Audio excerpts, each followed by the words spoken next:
नमस्कार। JCERT के DG school में आपका स्वागत है। बच्चों, हम पढ़ेंगे कक्षा 6 का सामाजिक एवं राजनीतिक व्यवस्था, जिसका अध्याय 2 है सामाजिक भेदभाव। बच्चों, हमने पिछले अध्याय में पढ़ा कि भारत एक विविधता वाला देश है। विविधता यानी यहाँ पर तरह तरह के जाति, रंग, रूप, अलग अलग समुदाय, धर्म, समाज के लोग निवास करते हैं, जिनकी भाषा अलग होती है, जिनका खान पान अलग होता है, जिनके त्योहार अलग होते हैं। यहाँ तक कि भारत में भौगोलिक विविधता भी पाई जाती है और इन्हीं भौगोलिक विविधता के कारण यहाँ के समुदायों में, विभिन्न जातियों में, विभिन्न प्रदेश के रहने वाले लोगों में कई विविधता सामाजिक, राजनीतिक, आर्थिक सभी हम लोगों को देखने को मिलती है। अब बच्चों, इस अध्याय में हम देखेंगे सामाजिक भेदभाव कि सामाजिक भेदभाव क्या है। ऐसे तो भारत एक विविधता वाला देश है। यहाँ कहा जाता है कि विविधता में भी एकता है, लेकिन यह विविधता जब एक कुंठा का रूप ले लेती है और लोगों के मन में एक दूसरे के प्रति घृणा का भाव आ जाता है, द्वेष का भाव आ जाता है, तो इससे हम भेदभाव कहते हैं। लोग अपने जैसे लोगों को खोजते हैं, यानी अपने जैसे लोगों के साथ सहज रहते हैं और अपने से दूसरे ढंग के लोगों के साथ वो असहज महसूस करते हैं। यानी उन्हें लगता है कि ये लोग हमारी भाषा नहीं बोलते तो ये हमारे जैसे नहीं होंगे, ये हमारे जैसे परिधान नहीं पहनते, कपड़े नहीं पहनते तो ये हमारे जैसे नहीं होंगे, इनका भोजन हमसे अलग है तो ये हमारे जैसे नहीं होंगे। तो जब ये असामाजिक तत्व हमारे दिमाग में, लोगों के दिमाग में भर जाता है, तो इस प्रकार सामाजिक भेदभाव का जन्म होता है। बच्चों, जब यह सामाजिक भेदभाव जो है यह बहुत ज़्यादा बढ़ जाता है तो यह एक असंतोष का रूप धारण कर लेता है, यानी लोगों में सामाजिक असंतोष उत्पन्न हो जाता है। लोगों को एक दूसरे के प्रति द्वेष का भाव आ जाता है। अब हम देखेंगे सामाजिक भेदभाव या पूर्वाग्रह क्या है। तो बच्चों, सामाजिक भेदभाव जो मैंने अभी आपको बताया, सामाजिक भेदभाव का अर्थ है एक दूसरे के साथ भेदभाव करना, उनको अपने से अलग समझना। अब एक नया शब्द हमारे सामने आया है, पूर्वाग्रह। पूर्वाग्रह क्या होता है? बच्चों, जब हम किसी चीज के प्रति मन में पहले से यह आग्रह बना लेते हैं, ऐसा सोच लेते हैं कि ये चीज ऐसा ही होगा या ये चीज ऐसा ही होता है, तो उसे हम लोग पूर्वाग्रह कहते हैं। यह एक नकारात्मक धारणा है। किसी चीज को बिना जाने सोचे समझे हम उसके बारे में पूर्वाग्रह नहीं बना सकते, यानी उसके बारे में धारणा नहीं बना सकते। जैसे एक आम बात है कि किसी जाति के विशेष के बारे में कहा जाए कि यह जाति विशेष के लोग बहुत ही बदमाश होते हैं या अच्छी प्रवृत्ति के नहीं होते हैं, तो यह बात पूरी तरह से गलत हो जाएगी, क्योंकि हर जाति में अच्छे और बुरे लोगों का होना अनिवार्य है। हर जाति में अच्छे और बुरे लोग होते हैं। किसी एक जाति विशेष में हम यह नहीं कह सकते कि उसके लोग अच्छे हैं या किसी जाति विशेष के लोग बुरे हैं। इसलिए इस प्रकार की धारणा को पूर्वाग्रह कहते हैं। या हम किसी लड़के या लड़की के बारे में यह धारणा बना लेते हैं कि वह देखने में सुंदर नहीं है। सुंदर नहीं है यानी उसमें गुण नहीं है। यह एक पूर्वाग्रह है, क्योंकि सुंदरता गुण का मापदंड नहीं है। इस प्रकार के कई पूर्वाग्रह जो हैं वो हमारे समाज में सदियों से चलते आ रहे हैं। बच्चों, आपने देखा होगा कि जब हम अपने से भिन्न लोगों से मिलते हैं, भिन्न यानी मान लीजिए कि हम रहते हैं झारखंड में। हम लोग कहाँ के रहने वाले हैं? हम लोग झारखंड के रहने वाले हैं।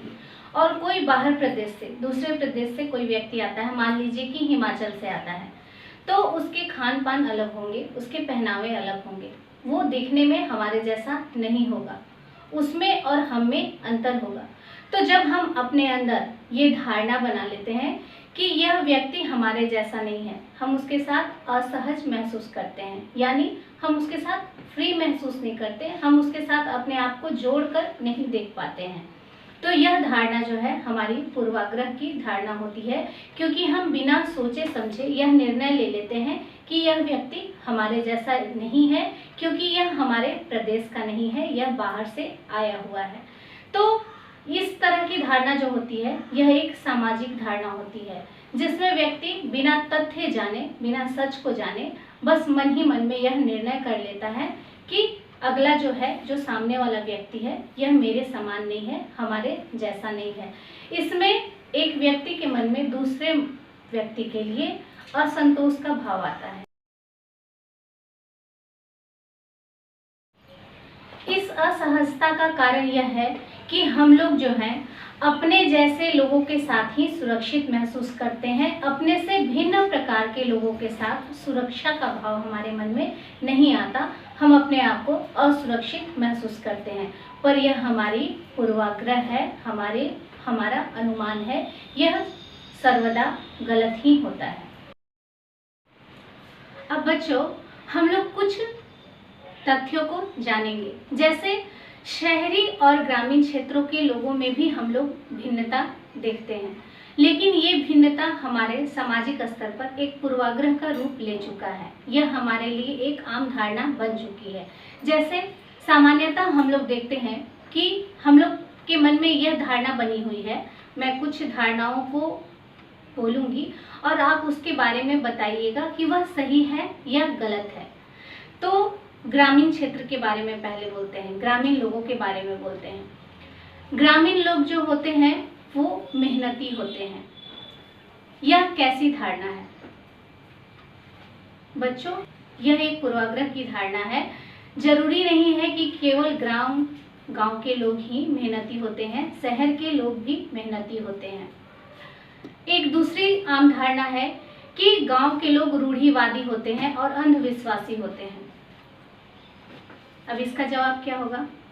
इसका जवाब कुछ हद तक यह सही हो सकता है, क्योंकि ग्रामीण क्षेत्रों में शिक्षा का अभाव पाया जाता है। इसलिए हम यह कह सकते हैं कि ग्रामीण क्षेत्र के लोग रूढ़िवादिता पर ज़्यादा ध्यान देते हैं, अंधविश्वास पर ज़्यादा ध्यान देते हैं। तीसरा है, गांव के लोग खेती के नए नए संसाधनों का प्रयोग नहीं करते। बच्चों, क्या यह पूरी तरह से सही है? बिल्कुल नहीं। यह भी एक पूर्वाग्रह से संबंधित धारणा है। गांव के लोग नए नए संसाधनों का प्रयोग करना सीख रहे हैं, जान रहे हैं और करने लगे हैं। इसी प्रकार शहरी लोगों के बारे में भी कुछ धारणाएं हैं। जैसे शहर के लोग पैसों के पीछे भागते हैं। क्या यह सही है? पूरी तरह से कहना सही नहीं होगा, क्योंकि शहर के लोग यह जरूरी नहीं कि पैसे के पीछे भागते हैं। हाँ, पैसा कमाना उनका धर्म है, वो अपने परिवार को चलाने के लिए पैसे कमाते हैं, पर यह पूरी तरह से सही नहीं कहा जा सकता इस कथन को कि शहर के लोग पैसे के पीछे भागते हैं। शहर के लोग कमजोर होते हैं, मेहनती नहीं होते। क्या यह सही है? तो ये भी हम ये नहीं कह सकते पूरी तरह से कि यह एक सही धारणा है।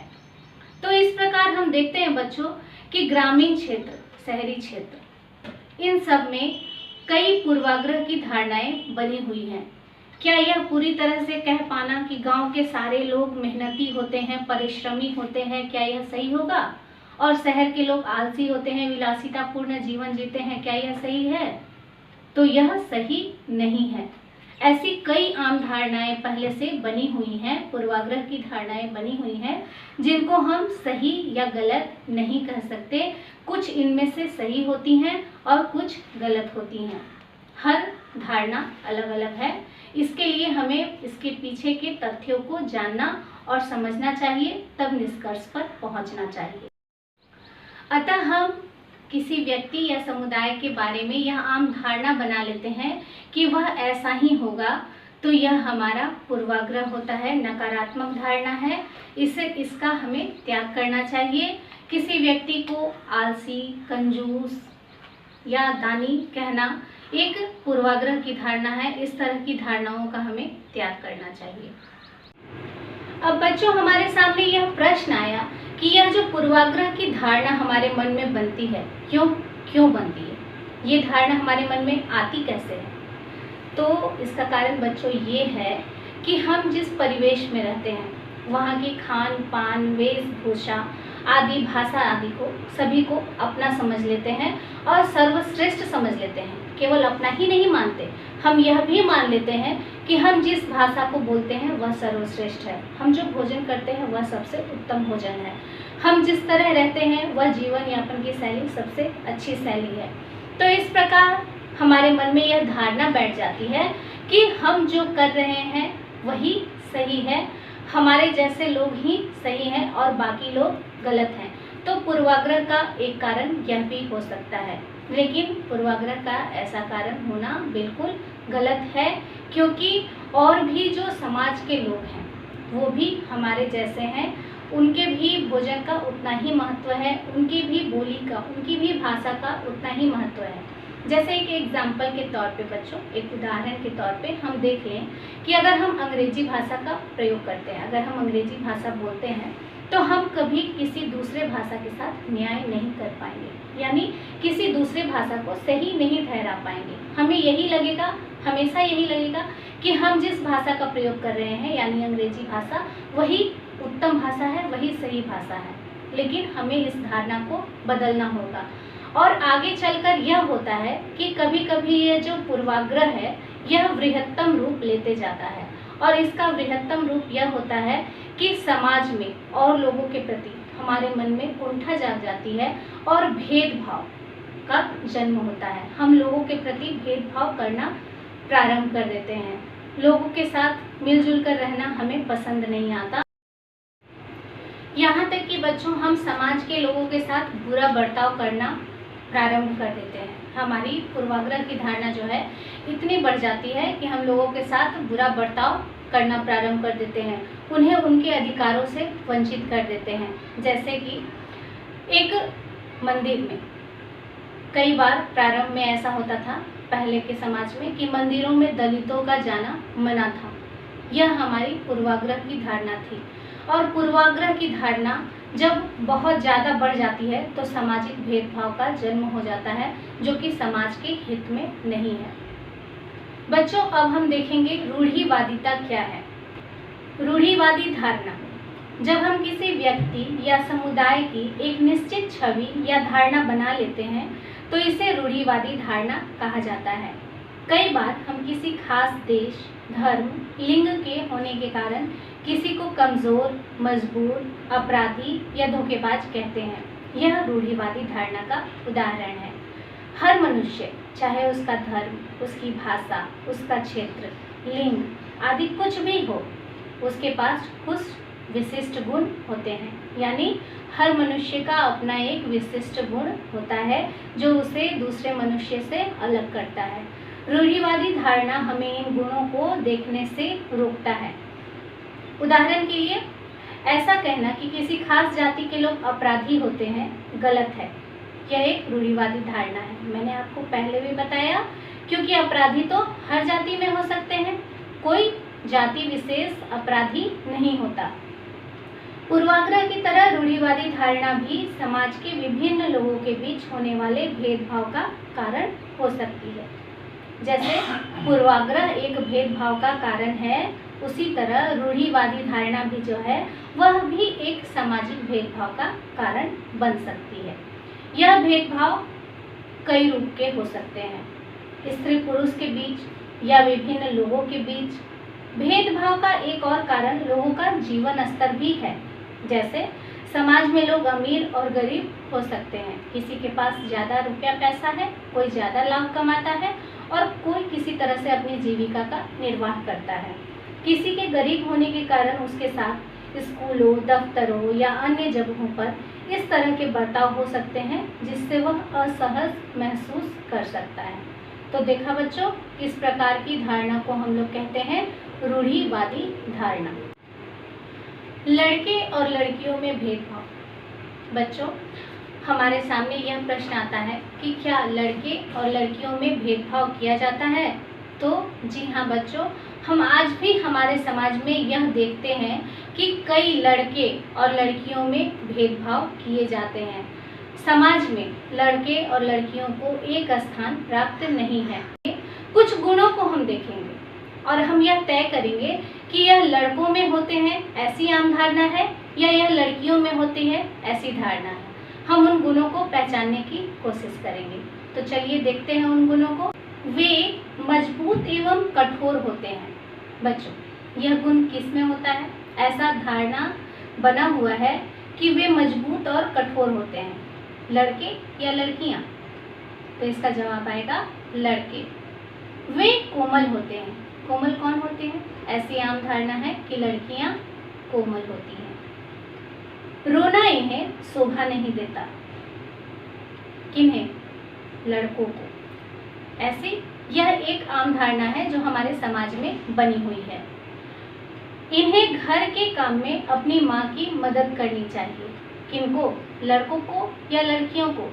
तो बच्चों, ऐसी धारणा है कि लड़कियों को घर के काम में अपनी माँ की मदद करनी चाहिए। गुड़िया इनके खेलने के लिए बनी है। किसके लिए? तो जी हाँ, लड़कियों के लिए। लंबा बाल रखना इन्हें अच्छा नहीं लगता। किनको? लड़कों को। वे शरारती होते हैं, लड़के। वे खाना पकाना अच्छी तरह से जानते हैं। जी हाँ, लड़कियों के बारे में यह आम धारणा है कि वो खाना पकाना अच्छी तरह से जानती हैं। वे नृत्य करना पसंद करते हैं। जी हाँ बच्चों, यह भी धारणा जो है वो लड़कियों के बारे में है कि उन्हें नृत्य करना पसंद है। तो बच्चों, यहाँ पर हम लोगों ने कुछ आम धारणाओं के बारे में जो हमारे समाज में व्याप्त हैं उनके बारे में देखा, उनको जाना। अब यहाँ पर एक कथन आया, उन्हें रोना नहीं चाहिए। किनको? लड़कों को। क्यों? हमारे समाज में यह आम धारणा है, जब एक बच्चा, छोटा सा बालक, जब वो छोटा रहता है और अगर अपने आंगन में खेलते हुए गिर जाता है या अपने भाई बहन से झगड़ा कर लेता है और उसे चोट लग जाती है, वह रोने लगता है या वह डर जाता है तो डर से रोने लगता है। तो आपने हमेशा अपने घरों में या अपने आसपास में यह देखा होगा कि बड़े जब उसको चुप करवाते हैं तो यह बोलते हैं कि तुम लड़की हो, तुम लड़कियों की तरह क्यों रो रहे हो? लड़कों को रोना शोभा नहीं देते। लड़कों को रोना बिल्कुल शोभा नहीं देता। ऐसा क्यों बोला जाता है? क्योंकि यह हमारे समाज की एक आम धारणा है, यह हमारे समाज की रूढ़िवादिता है, हमारे समाज का पूर्वाग्रह है। हम ऐसा सोचते हैं कि लड़के कठोर होते हैं, वो नमनीय नहीं होते, वो रो नहीं सकते, उनके अंदर भावना कम होती है। ऐसा होता है? क्या यह सही है? आपको क्या लगता है? क्या बच्चे, लड़के जो होते हैं वो रो नहीं सकते? क्या उन्हें चोट नहीं लगती? क्या उन्हें दर्द महसूस नहीं होता? तो यह पूरी तरह से गलत धारणा है, क्योंकि लड़कों को भी ठेस लगती है, चोट पहुंचती है, उन्हें भी भय होता है, उन्हें भी डर लगता है, उन्हें भी रोना आता है, वो रो सकते हैं। तो इस तरह से बच्चों, हम लोगों ने यहाँ पर कई आम धारणाएं देखी जो कि लड़कों और लड़कियों के बारे में समाज में बहुत पहले से, सदियों से चली आ रही हैं, व्याप्त हैं। पर ये जो आम धारणाएं हैं ये गलत हैं, हमें इन्हें बदलना होगा। यही पूर्वाग्रह और रूढ़िवादिता की धारणाएं हैं। हम सबको, आपको, हमको, सभी लोगों को मिलकर इन आम धारणाओं को बदलना है और सही तथ्य को पहचानना है। बच्चों, हम यहाँ पर एक छोटी सी कहानी देखेंगे। यहाँ पर दो बच्चे हैं। सुनील जो है वो अपनी बहन से कहता है, अरे हमारे पड़ोस में एक नया परिवार आया है। उसकी बहन सीमा बोलती है, हाँ मुझे पता है विपुल, मेरी ही क्लास में पढ़ता है। सुनील बोलता है, माँ मैं तो खेलने जा रहा हूँ। उसकी माँ बोलती है, अच्छा बेटा जल्दी आना। लेकिन सीमा से कहती है, सीमा तू यहाँ क्या कर रही है? घर का कितना काम बाकी है? विपुल के घर पहुँचता है सुनील, बोलता है, हेलो विपुल, मैं सुनील, पास में रहता हूँ। विपुल भी बोलता है, हेलो सुनील, चलो खेलने चले। चलते हैं, पर पहले घर का काम कर लूँ, ऐसा विपुल कहता है। सुनील कहता है, घर के काम? क्यों, मम्मी नहीं है? तो विपुल जवाब देता है, मम्मी दूसरे काम कर रही है। सुनील, दीदी लो शरबत लो। विपुल ला करके शरबत देता है। दीदी तुम भी खेलने चलो, विपुल अपनी दीदी से कहता है। उसकी दीदी कहती है, हाँ चलो। उसकी मम्मी कहती है, जल्दी आना। रास्ते में सुनील कहता है, तुम लड़कियों वाले काम करते हो? विपुल कहता है, काम कोई लड़के लड़की वाला नहीं होता, घर में सब मिलजुल कर काम करते हैं। सुनील कहता है, क्या घर के काम करना, खाना बनाना लड़कों को ऐसा करना चाहिए? विपुल की बहन कहती है, हाँ क्यों नहीं, इसमें बुराई क्या है? हमारे पापा कभी तैयार होने में हमारी मदद करते हैं और कभी मम्मी को खाना बनाने में। सुनील और सीमा का घर। अब सुनील अपने घर आता है और अपनी बहन सीमा से कहता है, सीमा खेलने चलोगी? सीमा कहती है, नहीं मुझे बहुत काम है। सुनील कहता है, कुछ काम मैं कर देता हूँ। सीमा कहती है, तुम करोगे? मम्मी पापा क्या कहेंगे? सुनील कहता है, वे भी खुश हो जाएंगे, काम भी तो जल्दी हो जाएगा, फिर हम दोनों साथ खेलेंगे और पढ़ेंगे। खेलकर लौटते समय सुनील कहता है, आज कितना मजा आया, इसी बात पे दे ताली। तो इस प्रकार हम देखते हैं कि एक घर की विचारधारा को देखकर दूसरे घर के बच्चे के मन की विचारधारा बदल जाती है। इसी प्रकार हमको अपने समाज में एक दूसरे को देखकर बदलना है, न कि रूढ़िवादी धारणाओं को अग्रसारित करना है, बढ़ाना है। हमें नई सोच को लागू करना है कि लड़के लड़की सभी बराबर हैं, सबको पढ़ने का, काम करने का समान अधिकार प्राप्त है, सभी घर में एक साथ अच्छे से रहें और सभी कार्यों में एक दूसरे का सहयोग करें। तो बच्चों, इस प्रकार इस अध्याय के इस भाग में हम लोगों ने देखा कि हमारे समाज में भेदभाव क्या है, रूढ़िवादिता क्या है, पूर्वाग्रह की धारणा क्या है। हम लोगों ने इसके बारे में जाना, इनके कारणों को पहचाना और उन्हें कैसे दूर किया जाए, इसको जानने और समझने का प्रयास किया। इस अध्याय के अगले भाग में हम लोग फिर मिलेंगे। धन्यवाद।